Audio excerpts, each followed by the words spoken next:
আল্লাহ রাব্বুল আলামিন বান্দার দোয়া স্বাভাবিকভাবে 5 নিয়মে কবুল করে থাকেন।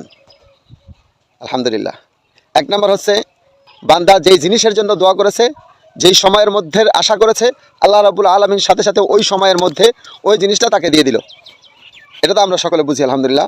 2 নম্বর হচ্ছে, যেই জিনিসের বিষয়ে সে দোয়া করেছে, যেই সময়ের জন্য সে দোয়া করেছে, ওই সময়ে না দিয়ে আল্লাহ তাআলা পরবর্তীতে দেন। এই দেরি হওয়ার মধ্যে আল্লাহ তাআলা তার জন্য মঙ্গল নিহিত রাখছেন।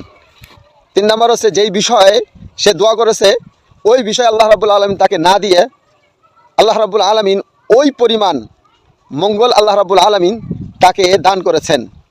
অর্থাৎ তার যে মুসিবত বালা ইত্যাদি আছে এইগুলোকে দূর করে দিয়েছেন। সুবহানাল্লাহ। 4 নম্বর হচ্ছে, যেই বিষয়ে সে দোয়া করেছে, সেই বিষয়টা হয়তো আল্লাহ তাআলা তার জন্য মঙ্গল রাখেন নাই, এর চেয়ে ভালো একটা কোনো জিনিস তাকে আল্লাহ রাব্বুল আলামিন দান করেছেন। আর 5 নম্বর হচ্ছে, যে সে দোয়া করেছে যেই জিনিসের জন্য, সেই জিনিসটা আল্লাহ রাব্বুল আলামিন তাকে দুনিয়াতে তার জীবদ্দশায় কখনো দেয় নাই, কিন্তু ওই জিনিসটা আল্লাহ রাব্বুল আলামিন তাকে মৃত্যুর পরে অবশ্যই দান করবেন। সুবহানাল্লাহ। এই জন্য বান্দার কোনো দোয়া আল্লাহ তাআলা বিফলে ফেলেন না। আসুন আমরা আল্লাহর উপরে আস্থা এবং বিশ্বাস রেখে আমাদের মনের যত নেক বাসনা আছে আল্লাহ তাআলার কাছে দোয়া করতে থাকি। আল্লাহ রাব্বুল আলামিন আমাদেরকে অবশ্যই দান করবেন। আল্লাহ রাব্বুল আলামিন আমাদেরকে বুঝে আমল করার তৌফিক দান করেন। আমিন। হযরত আবু দারদা রাদিয়াল্লাহু তাআলা থেকে বর্ণিত, তিনি বলেন, কিয়ামতের দিন মর্যাদার দিক থেকে সর্বনিকৃষ্ট ব্যক্তি হলো ওই আলেম যে নিজের এলেম দ্বারা উপকৃত হতে পারে নাই। নাউজুবিল্লাহ। আসুন আমরা এমন এলেম শিক্ষা করি যে এলেম দ্বারা আমরা নিজে উপকৃত হই এবং মানুষকে উপকৃত করতে পারি। আল্লাহ রাব্বুল আলামিন আমাদের তৌফিক দান করেন। আমিন। আবু হুরায়রা রাদিয়াল্লাহু তাআলা আনহু থেকে বর্ণিত, রাসূলুল্লাহ সাল্লাল্লাহু আলাইহি ওয়াসাল্লাম ইরশাদ করিয়াছেন, আখিরে জামানায় এমন কিছু মিথ্যুক প্রতারক বের হবে, যারা তোমাদের কাছে এমন সব হাদিস নিয়ে আসবে যা তোমরা এবং তোমাদের পূর্বপুরুষ কেউ শোনেনি। তোমরা তাদেরকে তোমাদের কাছ থেকে দূরে রাখো, আর তোমরাও তাদের কাছ থেকে দূরে থাকো, যাতে তারা তোমাদেরকে পথভ্রষ্ট করতে না পারে এবং ফিতনা ফাসাদে ফেলতে না পারে। আসুন যারা হাদিস বর্ণনা করে তাদের হাদিস আমরা অবশ্যই একটু যাচাই বাছাই করে আমল করা শুরু করব। আল্লাহ রাব্বুল আলামিন আমাদেরকে বুঝার তৌফিক দান করেন। আমিন। হযরত আব্দুল্লাহ ইবনে আব্বাস রাদিয়াল্লাহু তাআলা আনহু থেকে বর্ণিত, রাসূলুল্লাহ সাল্লাল্লাহু আলাইহি ওয়াসাল্লাম ইরশাদ করেন, আমার পক্ষ হতে হাদিস বর্ণনা করা থেকে বিরত থাকো। তবে যারা আমার কথা বলে তোমাদের জানা আছে তা নিশ্চিত হলে বর্ণনা করো, তাতে কোনো দোষ নাই।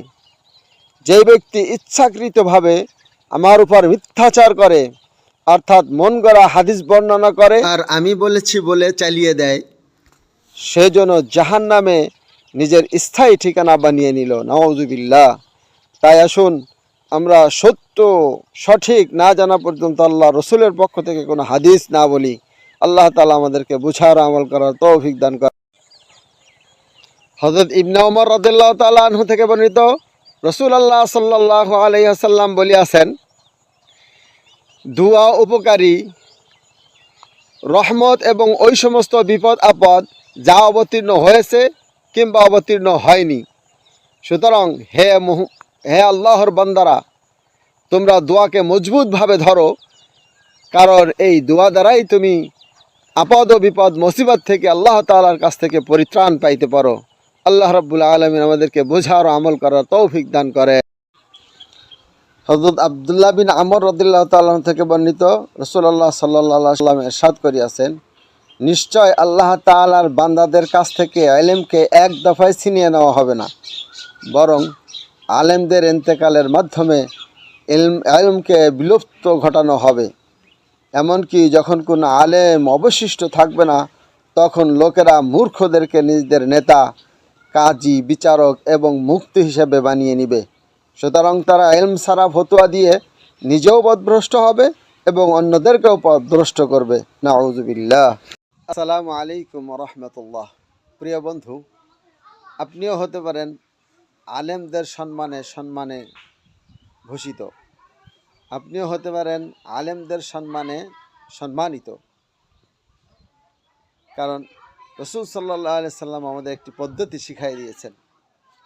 একবার রাসূলুল্লাহ সাল্লাল্লাহু আলাইহি সাল্লামকে জিজ্ঞাসা করা হলো, ইয়া রাসূলুল্লাহ, একজন মানুষকে কখন আলেম বলে গণ্য করা হবে? রাসূলুল্লাহ সাল্লাল্লাহু আলাইহি সাল্লাম বললেন, যেই ব্যক্তি আমার পক্ষ থেকে 40টি হাদিস মুখস্থ করবে বা সংরক্ষণ করবে এবং তা মানুষের কাছে পৌঁছাবে, সে কাল কিয়ামতের ময়দানে, হাসরের ময়দানে আলেমদের কাতারে সম্মানিত হইবে। সুবহানাল্লাহ। আর আমি তাদের জন্য সুপারিশকারী হব। সুবহানাল্লাহ। তাই আসুন এই রমজানে আমরা 40টি হাদিস মুখস্থ করি এবং তা মানুষের কাছে পৌঁছানোর চেষ্টা করি।